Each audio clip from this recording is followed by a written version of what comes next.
Cerita 1 tahun pakai behel. Ini adalah video yang banyak banget di request dan ditunggu-tunggu juga sama teman-teman yang udah subscribe aku udah lama, yang penasaran sebenarnya gimana sih sekarang gigi aku setelah di behel. Karena udah lama ya aku tuh nggak ngebahas tentang perbehelan di YouTube aku, tapi sebenarnya aku sering update kok di short gitu, video pendek. Cuman itu mungkin proses pada saat aku kontrol behelnya aja.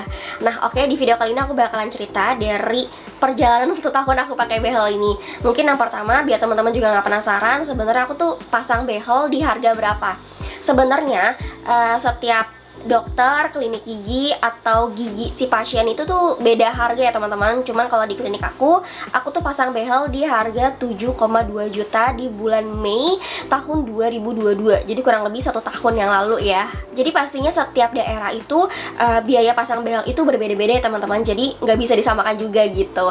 Nah, kalau di klinik aku tuh start pasang behel malah di harga 3 jutaan gitu. Nah, tapi tergantung lagi ternyata dengan kasusnya. Kalau kasus gigi aku tuh termasuknya agak berantakan ya. Jadi ternyata semakin berantakan gitu ya si giginya, itu akan semakin lumayan juga gitu ya harga pasang behelnya. Nah, ini yang wajib banget teman-teman tahu, kalau kita mau pasang behel itu kita tuh harus siap dua hal. Yang pertama pastinya biaya, dan yang kedua ini waktu. Biaya itu untuk pasang behelnya, dan biaya untuk kontrol behelnya setiap bulan. Jadi kalau kita sudah memutuskan untuk pasang behel, setiap bulannya itu kita wajib banget untuk kontrol behel ya teman-teman, biar progresnya itu cepat. Jadi kalau misalnya kita malas-malasan nggak kontrol juga, si giginya itu bakalan lama nih untuk rapihnya. Nah, kalau aku tipe orang yang lebih memilih, aku pengen gigi aku tuh cepet-cepet rapih gitu ya, biar nggak terlalu kelamaan pakai behel, karena kan lumayan juga nih biaya kontrolnya. Nah, kalau di klinik aku pribadi, biaya kontrol behel aku itu sekitaran 300.000 untuk sekali kontrol. Nah, kontrol behel setiap bulan itu ngapain aja sih? Jadi yang pertama ini adalah karet si behelnya ini, itu tuh kayak diganti gitu, kawatnya juga diganti. Terus juga kalau misalnya ada sedikit sisa-sisa makanan atau karang gigi juga nanti bakal di scaling gitu. Tapi sebenarnya kalau setiap bulan di scaling agak-agak ngeselin juga ya, karena lumayan ngilu guys kalau di scaling. Jadi kadang juga aku tuh kadang di scaling, kadang enggak gitu ya, nggak tentu juga. Tergantung kira-kira ada gak sih sisa makanan yang susah banget untuk disikat. Nah, kayak gitu guys. Jadi untuk biaya 300.000 ini tuh belum termasuk kalau misalnya nih ada yang lepas bracketnya. Nah, kalau di klinik aku, kalau bracketnya lepas itu satu bracket itu tuh 50.000 guys. Jadi kalau lumayan juga ya kalau misalkan copotnya itu banyak. Makanya kalau bisa kalian tuh harus ngejaga ngejaga cara makannya kalau pakai behel, karena lumayan juga nih. Karena aku pernah sih 1 kali doang gitu ya lepas gitu guys, dan ya lumayan juga kan 50.000. Terus kalau menurut aku pribadi, aku tuh ngerasa kalau misalkan nggak kontrol sebulan sekali tuh kayaknya nggak bisa ya, kayak udah gerah banget. Maksudnya kayak berasa banget berasa banget kayak karetnya tuh kayak kotor gitu. Aku sih ngerasa gitu ya, makanya aku sih sangat nyaman banget kalau misalkan kontrol behelnya itu selama sebulan sekali, atau kadang-kadang kalau misalnya aku lagi nggak sempet ya 40 hari sekali gitu. Jadi jangan sampai yang benar-benar 2 bulan lamanya. Kalau aku pribadi sih aku nggak betah ya. Nah, kalau dari segi perawatannya menurut aku yang udah pakai behel sih lumayan ribet juga ya. Misalnya kayak aku tuh mau sikat gigi, aku tuh bisa 2 kali sikat gitu. Misalkan nih kalau pagi itu kan aku sikat gigi nih sebelum makan. Nah, kalau malam itu kan aku sikat gigi juga nih sebelum tidur. Nah, pada saat malam itu kan lebih banyak aku tuh abis makan gitu ya, makanya sikat giginya tuh aku kayak double gitu. Misalnya tuh kayak pertama aku tuh sikat dulu sela-sela giginya itu pakai sikat yang kecil gitu. Terus yang kedua aku sikat lagi nih kira-kira ada gak sih yang nyempil di bracketnya, itu yang paling susah banget gitu ya. Terus yang ketiga barulah aku tuh sikat pakai odol gitu. Jadi menurut aku agak ribet juga sih kalau pakai behel ini untuk sikat gigi. Terus misalnya juga kalau aku keluar rumah, misalnya aku mau makan di mana, itu tuh kayak wajib banget untuk bawa tusukan gigi gitu ya, karena pasti bakal nyempil guys kalau kita makan gitu, entah makan nasi, entah makan biskuit, apalagi itu pasti bakal nyempil sih.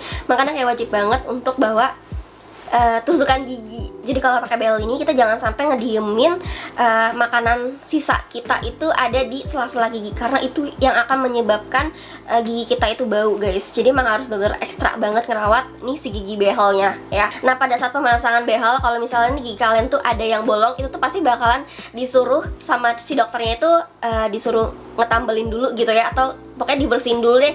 Karena pada saat kita pakai behel itu tuh kayak nggak boleh ada gigi yang rusak atau gigi yang ompong atau bolong gitu guys. Itu pasti bakalan kayak harus dibenerin dulu sama si dokter giginya. Nah ini yang pasti bakalan ditanyain buat teman-teman yang mungkin baru pertama kali nonton videoku yang ini, penasaran juga ya sebenarnya pada saat aku pemasangan behel itu ada gak sih gigi aku tuh yang dicabut gitu ya. Pasti kayak gitu. Tapi kalau teman-teman udah subscribe aku udah lama, udah tahu tentang pergigian aku, pasti udah paham kalau aku itu sebelum di behel memang dulunya aku tuh pakai gigi palsu Valplas karena gigi geraham aku tuh udah nggak ada, alias itu udah ompong gitu ya.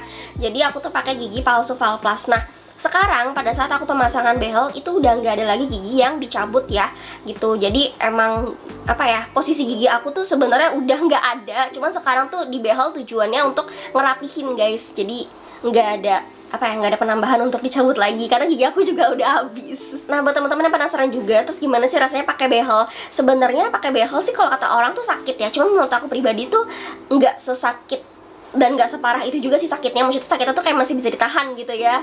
Terus juga waktu pertama kali aku pakai behel itu tuh sakitnya di minggu pertama aja. Selebihnya tuh udah biasa banget gitu ya, udah bisa menyesuaikan dengan aku makan dan minum. Tapi berasa sakitnya itu kalau kita kontrol lagi nih. Jadi setiap kali kontrol behel itu tuh gigi berasa kayak kenceng banget gitu ya. Jadi sakit gitu ya. Dan itu cuma sehari 2 hari aja sih. Selebihnya tuh udah biasa banget. Dan ini sekarang aku makin kesini nih, makin udah setahun, gigi aku tuh udah biasa banget, nggak berasa pakai behel malah. Kayak nggak ada apa-apanya, kayak nggak ada kawatnya gitu, biasa aja. Dan menurut aku pribadi pakai behel tuh aku ngerasa jadi lebih cantik sih, jujur. Aku juga sempat pernah tanya kan ke dokter, dok kalau misalnya giginya udah rapi, terus aku tuh nggak mau behel aku tuh dilepas, kira-kira gimana? Nah kalau kata dokter aku sih jangan sih, kalau emang udah rapi mendingan dilepas aja. Pertama nambah biaya kan, sayang banget ya, kontrol behel sebulan tuh 300.000. Kedua sebenarnya semakin lama kita pakai behel gitu ya, itu nggak bagus juga buat gigi kita. Wah aku good banget sih sama dokter aku yang ngomongnya tuh kayak gitu. Jadi oh iya sih emang nambah-nambah duit juga kan. Kalau aku bandingin dengan gigi aku yang dulu dan kalau aku bikin konten kayak gini ya kan, itu aku ngerasa lebih percaya diri. Apalagi aku tuh tipe orang yang cara ngomongnya itu gigi bawah aku tuh kelihatan. Ada yang kayak gitu juga gak? Padahal gigi aku tuh sebenarnya nggak terlalu berantakan banget yang bagian atas, tapi aku tuh kalau ngomong pasti gigi bawah aku yang paling kelihatan gitu ya. Nah itu sih salah satu yang ngebuat aku akhirnya oke, aku mau pasang behel biar aku nggak terlalu insecure sama diri aku. Biaya pasang behel di pertama 7,2 dan kontrol behelnya selama proses pemasangan 300.000 per bulan ya kalau di aku. Tapi nantinya beberapa bulan lagi kalau misalnya aku mau lepas behel itu juga ada biaya lepas behelnya. Ternyata ada biayanya guys. Aku kira tuh kayak yaudah tinggal lepas doang gitu ya, ternyata ada. Nih aku udah catat ya, biaya lepas behel itu kalau di klinik aku 1.040.000. Nantinya kalau misalkan aku udah lepas behel, aku tuh harus pakai retainer. Retainer itu tuh untuk mempertahankan gigi aku yang udah rapih biar nggak geser-geser lagi ya. Itu tuh harganya sekitaran 2.500.000. Gila gak tuh? Retainernya doang yang bening itu. Nah sebelum kita pakai retainer kan pasti kita cetak dulu dong. Cetak retainernya itu harganya 290. Dan kira-kira seperti itulah biaya kalau misalnya nantinya aku mau lepas behel. Jadi lumayan banget guys. Jadi buat teman-teman yang mau pakai pasang behel, kalau misalkan keuangan kalian itu masih masih belum lebih gitu ya, menurut aku tahan dulu aja karena emang biaya behel tuh nggak semurah itu teman-teman. Nah tapi kalau misalkan di pengalaman aku pribadi yang dengan kondisi gigi aku yang seberantakan ini, terus aku ternyata ngerasa nggak se-insecure, dan aku ngerasa se-insecure itu maksudnya kalau misalkan teman-teman bisa menghandle atau teman-teman bisa mengatur keuangan kalian untuk bisa pasang behel, nggak apa-apa. Aku juga sangat mengerti kenapa kalian mungkin pengen banget pakai behel gitu ya, karena pengen juga rapih ya kan. Jadi nggak apa-apa, yang penting kalian bisa mengatur keuangan kalian dan yang penting kalian tuh bisa happy. Karena jujur menurut aku pribadi pasang behel itu ternyata bisa bikin kita happy loh. Karena apa? Ya karena gigi aku rapi gitu ya, jadi aku ngerasa pede gitu ya kalau misalnya ngomong gitu sih. Nah itu dia pengalaman aku dengan perbehelan aku. Jadi buat teman-teman yang mungkin masih berjuang untuk menabung untuk pakai behel, semangat ya. Aku mengerti banget di posisi kalian karena juga aku memutuskan pakai behel juga ini loh, pertimbangannya tuh benar-benar matang banget. Aku juga takutnya nggak bisa kontrol behel, apalagi sebulan itu kan 300.000 kan lumayan banget ya guys. Oke, jadi semangat. Jadi segitu aja sharing aku tentang perbehelan aku selama 1 tahun ini. Nantinya aku bakalan bikin konten lagi tentang perbehelan aku kalau aku udah lepas behel. Mungkin kira-kira beberapa bulan lagi lah ya. Oke, aku mau ucapin terima kasih banyak kalau video ini sangat informatif. Kalian bisa langsung aja klik like dan support aku dengan cara klik subscribe-nya biar kalian tuh gak ketinggalan dengan tentang perbehelan aku, atau mungkin kalian mau lihat konten aku yang lainnya. Aku mau ucapin terima kasih banyak buat teman-teman yang udah nonton video aku sampai selesai. Jadi sekian dari aku dan dadah.